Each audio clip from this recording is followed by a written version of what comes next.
नमस्कार विद्यार्थी मित्रांनो, जीएमसी धुळे व डीएफएसएलच्या विद्यार्थी मित्रांना आपल्या चॅनलकडून शुभेच्छा देणार आहे. उद्या ज्यांच्या कोणी एक्झाम आहेत त्यांना ऑल द बेस्ट. ओके. आणि परवा दिवशीपासून अजून डीएफएसएलच्या विद्यार्थ्यांचे त्यांना सुद्धा ऑल द बेस्ट. ओके. तर विद्यार्थी मित्रांनो, आपण जसं की एक्झामचं ऑन पॅटर्न असतं, राज्यघटनेवर 1-2-4 प्रश्न असतात, 1-2 प्रश्न असतात, जास्त नसतात. त्यामुळे आपण जास्त डिटेल घेतले नाही. जे काही आपल्याला वाटतं मागच्या अनालिसिसवर बाबा कोणत्या कलमावर प्रश्न येऊ शकतात असे काही महत्त्वाचे कलम ते घेतलेले आहेत. डिटेल करण्याची काही गरज नाही. डिटेल आपण खूप काही सांगू शकतो, पण ते तुम्हाला सांगण्यात काही अर्थ नाही, कारण तुम्हाला ते उद्या पडणार नाही आणि वेळ पण कमी आहे. त्यामुळे तुम्हाला रिव्हिजनसाठी आपण ठराविक कलम घेऊन आलेलो.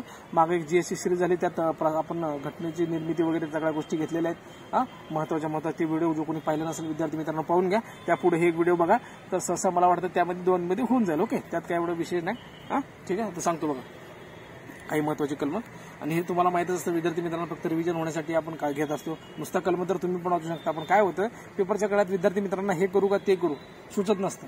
मग आमचं काम काय, एक दिशा देणं बाबा. या गोष्टी माहितच पाहिजे का जाण्याच्या आधी. असं आपण एक दिशा देण्यासाठी आपण ठराविक व्हिडिओ घेऊन आलेला असतो. ओके. तर तुमचं काम काय, मग सहसा जरी तुम्ही चालता बोलता 1-5-10 मिनिट पाहिलं तरी तुम्हाला रिकॉल होऊन जातं. ठीक आहे. चला बघा, आता हे कलम दिले आहेत महत्वाचे. बघा, आता भारताचा राष्ट्रपती त्यांचं कलम कुठलं आहे मित्रांनो, सगळ्यांना माहिती आहे 52 कलम. ओके. 53 बघा त्यांचेच कार्यकारी अधिकार असतात. कार्यकारी अधिकार ओके, एक्झिक्युटिव्ह पॉवर म्हणतो आपण त्याला, 53 नुसार असतात. ओके. 54 नुसार काय मित्रांनो माहिती आहे का, त्यांची निवडणूक बघा. आता तुम्हाला यात सांगितलं असतं मी त्यांच्या निवडणुकीला कोण असतात कोण नाही, तरी सांगतो बघा तुम्हाला एक चालता जाता की बघा, राष्ट्रपतीची जेव्हा निवडणूक असते त्यांना निवडणूक करणारे जे मतदार असतात ना मित्रांनो, ते कोण असतात, लोकसभा आणि राज्यसभेचे निर्वाचित खासदार प्लस ज्या राज्याला विधानसभा आहेत त्या विधानसभेचे निर्वाचित आमदार. ओके. आणि दिल्ली आणि पुदुचेरी त्यांना विधानसभा आहेत ना, त्या विधानसभेचे निर्वाचित आमदार असतात. असं असते. पण आता तुम्हाला डिटेल सांगण्यात काय अर्थ नाही मित्रांनो. ओके. आता तुम्हाला जे एक्झाम दृष्टीने महत्वाचं आहे ते सांगू. आणि येऊ द्या, कंबाईन येऊ द्या, राज्यसेवा येऊ द्या किंवा कोणतेही एक्झाम येऊ द्या, जसं रिक्वायरमेंट आहे तसं आपण घेत असतो. आणि विद्यार्थ्यांच्या कमेंटवर विद्यार्थ्यांसाठी म्हणून काल विद्यार्थी मित्रांचे मेसेज आले, सर लेक्चर घ्या. मग आज एवढ्या गडबडीच्या वेळेत पण तुमच्यासाठी मी घेऊन आलो काही गोष्टी बाबा, की आपला उद्या फायदा झाला. एवढे दिवस केलं आणि आधी नाही केल्यावर काय उपयोग ना, मग घेऊन आलेलं बघा. आता बघा, कलम 53 तुम्हाला आत्ता सांगितलंय, कलम 53 ओके, संघराज्य कार्यकारी अधिकार. 54 काय मित्रांनो, निवडणूक, राष्ट्रपतीची निवडणूक. आता तिथे तुम्हाला सांगितलं बघा, निवडणुकीची पद्धत 55 नुसार बघा, कलम 55 नुसार निवडणुकीची पद्धत. ओके. 56 आहे ना, कलम 56 राष्ट्रपतींचा पदावधी. ओके. आता तुम्ही म्हणता राष्ट्रपतीच काय घेतलाय, वारंवार जे मागचे एक्झाम झालेले आहेत त्या अनालिसिसवरून असं वाटतं की पडले की या गोष्टी पडतात. काही निम्म्या अर्धे मी त्या व्हिडिओमध्ये घेतले. ओके. ते पण बघून घ्या. कलम 57 काय मित्रांनो, फेर निवडणुकीच पात्रता. मग आपल्या इकडे राष्ट्रपती किती वेळा निवडणुकीला थांबू शकतो. अमेरिकेत तसं नाही ना, अमेरिकेत फक्त 2दा निवडून येता येतं. आणि अमेरिकेत विशेष म्हणजे काय, त्यांचा जो राष्ट्रपती पदाचा उमेदवार आहे तो त्यांच्याच देशात जन्मलेला पाहिजे. आपल्या इकडे असं काय नाट नाही. आपल्याकडे भारताचा नागरिक पाहिजे. मग तो नागरिक कोणत्याही बाहेर देशाचा येऊन आपल्याकडे मिळवलेला असू दे, कसा असू दे. असं एक गोष्टी असतात. सांगण्यासारखं खूप काय, पण आपण नंतर सांगू. तुम्हाला तर माहितीच आहे आपलं कंटेंट काय आहे काय नाही. ओके. कलम 58 बघा, राष्ट्रपती पदाच्या निवडणुकीसाठी अर्हता. Okay, qualifications. आणि कलम 59 काय, राष्ट्रपती पदाच्या शर्ती म्हणजे काय असं असतं मित्रांनो माहिती आहे का, की बाबा समजा मी आता राष्ट्रपती झालो किंवा तुम्ही एखादी व्यक्ती राष्ट्रपती झाला, तर तो झाल्यानंतर त्यांनी कुठल्या लाभाचे पद धारण करू नये, किंवा तो आमदार खासदार असेल तर ते पद त्यांनी ऑटोमॅटिक त्यांनी रिक्त केलेलं पाहिजे, राजीनामा दिलेला पाहिजे. ह्या गोष्टी शर्तीमध्ये येतात. ओके. बघा, कलम 60 काय मित्रांनो, राष्ट्रपतींना शपथ घेणे. बघा, आता ह्याच्यावर एक महत्वाचं, शपथीवरून आठवलं मला, घटनेमध्ये किती जणांचे शपथ आहेत जर असा प्रश्न विचारला तर 3 जणांचे फक्त घटनेमध्ये शपथीचा उल्लेख आहे. ओके. कलमांतर्गत आहेत त्या. कसे, 60 नुसार राष्ट्रपती, 69 कलम 69 नुसार उपराष्ट्रपती शपथ घेतो, आणि कलम 159 नुसार राज्यपाल. असे 3च व्यक्ती आहेत, पदावरील व्यक्ती आहेत ज्यांना घटनेमध्ये शपथेचा नमुना दिलेला आहे. बाकी सगळे कायद्याने. ओके. ठीक आहे. चला. आणि कलम 61 बघा, राष्ट्रपती महाभियोगाची कार्यपद्धती, म्हणजे राष्ट्रपतींना काढायची पद्धत. ओके. कलम 63 काय मित्रांनो, भारताचे उपराष्ट्रपती. बस उपराष्ट्रपती तेवढंच घेतले मी. आता हे 2 एक महत्वाचे कलम असतात, वारंवार एक्झाम येतात बघा. कलम 76 काय, भारताचा महान्यायवादी, अटॉर्नी जनरल ऑफ इंडिया म्हणतो बघा आपण. आणि कलम 165 बघा, जे केंद्राचे आहेत आणि राज्याचे आहेत त्यांच्यामध्ये जर फरक पडतो, तुम्हाला कलम जर आठवत नसतील ना, तर 89 ची बेरीज करायची बघा. त्यामध्ये 89 ऍड करायचं केंद्रामध्ये, जे त्याच्यामध्ये 89 ऍड केलं केंद्रामध्ये की राज्याचे येतात बघा संदर्भित कलम. असे 95% तर तेवढे येतात, काही ठराविक कलम अपवाद आहेत. ओके. ठीक आहे. चला. तर आता पुढे बघा मित्रांनो, कलम 153 काय, राज्यपालांचं घेतले बघा, राज्याचे राज्यपाल, कलम 153. ओके. तसे 54 लगेच त्याच्या खाली राज्याचा कार्यकारी अधिकार राज्यपालांकडे असेल, असं कलम 54 मध्ये म्हणलेलं आहे. ओके. कलम 55 मध्ये काय मित्रांनो माहिती आहे का, राज्यपालांची नियुक्ती बघा. आता कोण करतं राज्यपालांची नियुक्ती, राष्ट्रपती. ओके. लक्षात घ्या. आणि त्यांचा पदावधी बघा, ओके. राष्ट्रपतीच्या मर्जीनं पद धारण करता सहसा 5 वर्षाचा कालावधी असतो. असल्या गोष्टी बेसिक लक्षात असू द्या. ओके. कलम 156 नुसार पदावधी. ओके. आता पुढे पाहूया. बघा मित्रांनो, संसदेचे काही महत्वाचे कलम घेतलेले आहेत बघा. तसं करण्यासारखं भरपूर आहे, पण उद्या एक्झाम आहे. उद्यापासून चालू झाली तुमची जीएमसी वाल्याचे. उद्या परवापासून आपले DFSL वाले विद्यार्थी मित्रांचे. तर जास्त घेत नाही, जे महत्वाचे आहेत तेच घेतो. ओके. जेणेकरून जर प्रश्न आला की चुकायचं नाही मित्रांनो. ओके. ठीक आहे. चला, शेवटी एक्झामला काय येईल काय नाही येईल त्या गोष्टी आपल्या हातात नाही. आपल्या हातात काय फक्त बाबा अप्रोच होणं. ठीक आहे. चला बघा, कलम 79 नुसार बघा संसदेची रचना. 79 नुसार संसदेची रचना. त्यानंतर लगेच मित्रांनो 80 काय माहिती का, राज्यसभेची रचना. आधी राज्यसभा घ्यायची, मग लोकसभा घ्यायची. बघा लक्षात घ्या, आधी संसद आली, मग वरिष्ठ सभागृह असतं राज्यसभा, आणि लोकसभा आपली कनिष्ठ सभागृह असते. बघा त्याला कलम कुठला 81. 80 ला राज्यसभा आहे आणि 81 ला लोकसभेची रचना आहे. ओके. दोघांची रचना. आणि बघा कलम 82 काय, प्रत्येक जनगणनेनुसार पुनर्रचना. म्हणजे काय म्हणलेलं आपण ते परिसीमन आयोग म्हणतो बघा, विद्यार्थी मित्रांना माहिती असेल परिसीमन आयोग.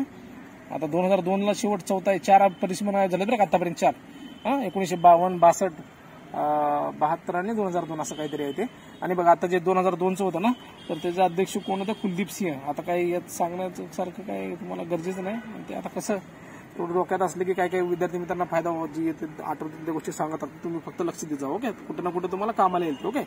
याच एक्झामवर तुम्ही गप बसणार नाही. त्यानंतर तुम्ही क्लास 2 क्लास 1 साठी प्रयत्न करणारच आहे ना. ओके. ठीक आहे. 89 बघा, कलम 89 काय, राज्यसभेचा सभापती आणि उपसभापती. ओके. आणि 93 त्यानंतर 4 ऍड केलं ना मित्रांनो. 93 ला लोकसभेचा अध्यक्ष आणि उपाध्यक्ष. बघा महत्वाची कलम आहे ना, हे लक्षात ठेवा. ओके. ठीक आहे.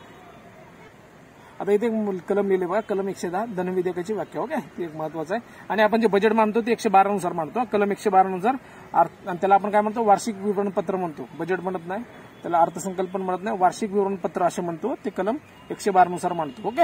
आणि धनविधेयकाची व्याख्या 110. ओके. चला आता बघा मित्रांनो, हे TCS IBPS वाले काय करतात माहिती आहे का, त्यांचं न्याय व्यवस्थेवर लय भर आहे बरं का. कोणती पण एक्झाम असला ना तर न्यायालयाविषयी त्यांनी एखाद्या कलम तर विचारतात. मला आधी प्रश्न काय पडलाय तुम्हाला सांगायचं माहिती आहे का, सर्वोच्च न्यायालयाचे जे कलम आहे ना मित्रांनो 124 ते 147 आहे. तुम्हाला एवढं जरी माहित असलं ना, बाकी तिने 2-3 ऑप्शन बाहेरचे दिले तरी तुम्ही डायरेक्ट आन्सर देऊ शकता. ओके.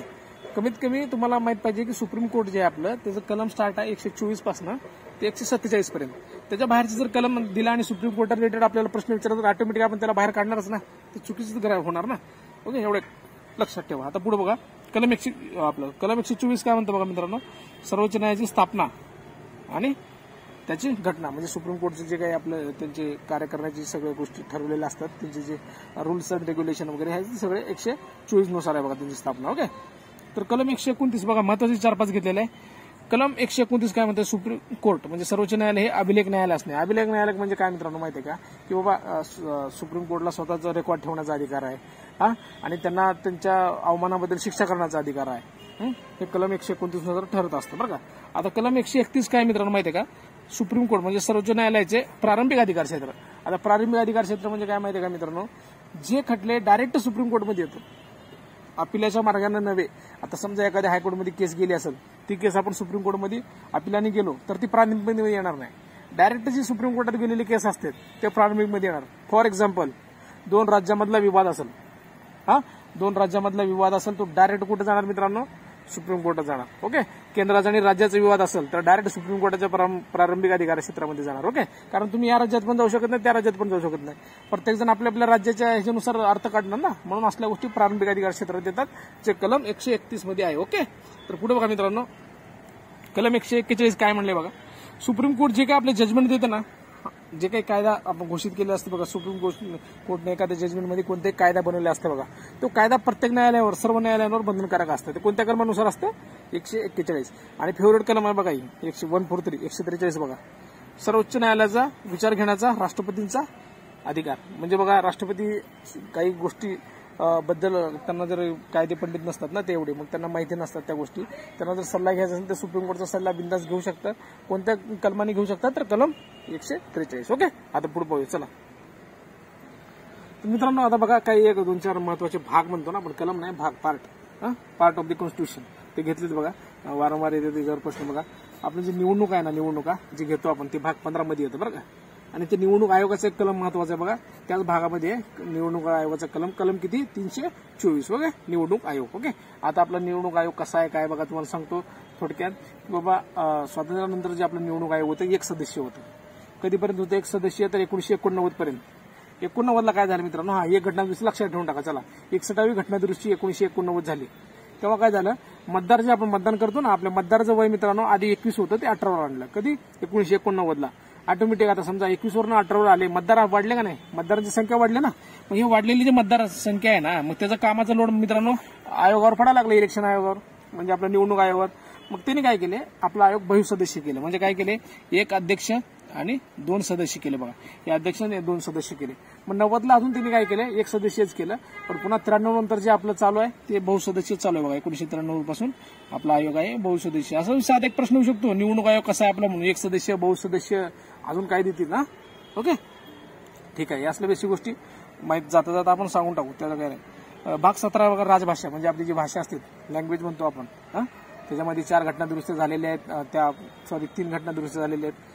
ते उड्या भाषेचा वेगळा विषय आहे ते एक लक्षात ठेवा. बघा, कलम 21 आपलं घटना दुरुस्ती किती आहे बघा, 21वी. बघा, तुम्हाला भाषेचं एक सांगून टाकतो. बघा, 21वी घटना दुरुस्ती, 71 घटना दुरुस्ती, आणि हे बघा 21 आणि 71ची बेरीज केली किती येतं मित्रांनो, 92 येते ना. असे 3 घटना दुरुस्ती झालेत.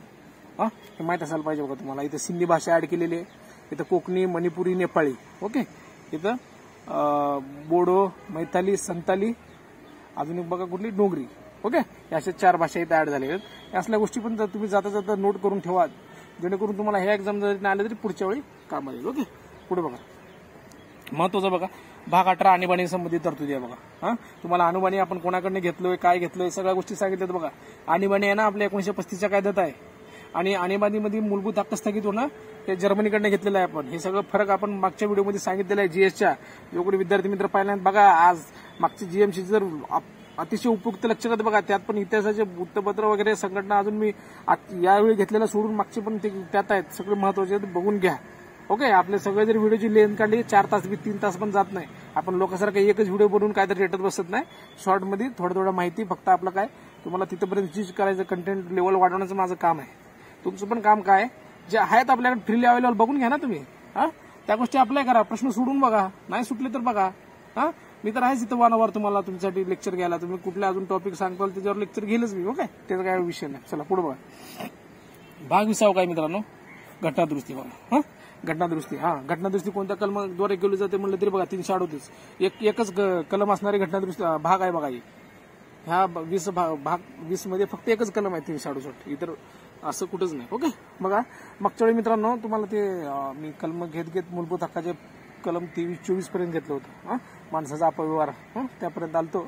आता बघा 25 ते 28चे काही महत्वाचे कलम घेऊन आलेलं मूलभूत हक्कासंदर्भात एवढे घेतो, बघू त्यानंतर काय करायचं तुम्हाला सांगतो. ओके, चला बघा, त्या पुढचे कंटिन्यू बघा. 25 ते 28 मध्ये बघा, कलम 25 काय, धर्माचं प्रकटीकरण, आचरण व प्रसार.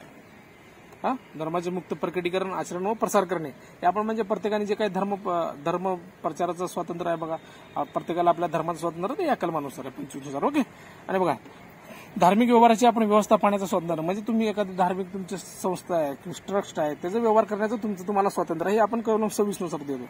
ओके, धर्माच्या आता कलम 27 काय मित्रांनो, धर्माच्या संवर्धनाकरता कर देण्याबद्दल स्वातंत्र्य. ओके, कर द्या न द्या, ते किती देतात काय ते स्वातंत्र्य 27 मध्ये, डिटेल आता घेत नाही. कलम 28 बघा, विकसित शैक्षणिक संस्थांमध्ये धार्मिक शिक्षण अथवा धार्मिक उपासना यांना उपस्थित राहण्याबाबतचं स्वातंत्र्य, म्हणजे जी धार्मिक संस्था आहे त्याच्यामध्ये तुम्हाला हजर राहू शकता, न राहू शकता त्यांचा, किंवा आपल्याला वैयक्तिक आहे पण आपल्या एखादं पाल्य आहे, मुलगा आहे, विद्यार्थीचा मुलगा कुठे धार्मिक संस्थेचे शिक्षण देत असेल तर त्याची संमती ग्राह्य धरणार नाहीत, कारण ते हे असतात ना बिलो 18. त्यामुळे त्या गोष्टी सगळ्या तुम्हाला आता डिटेल सांगत नाही, पालकांची संमती पाहिजे वगैरे असं त्यात आहे तरतूद. मग तुम्ही एवढंच लक्षात ठेवा सध्या पडता. ओके, तर बघा पुढे एक महत्वाचं कलम आहे बघा, त्यातलं कलम 32, त्याला काय म्हणतो आपण, घटनात्मक उपायांचा अधिकार. ओके, यानंतर मला 2 कलम आठवले, बरं झालं.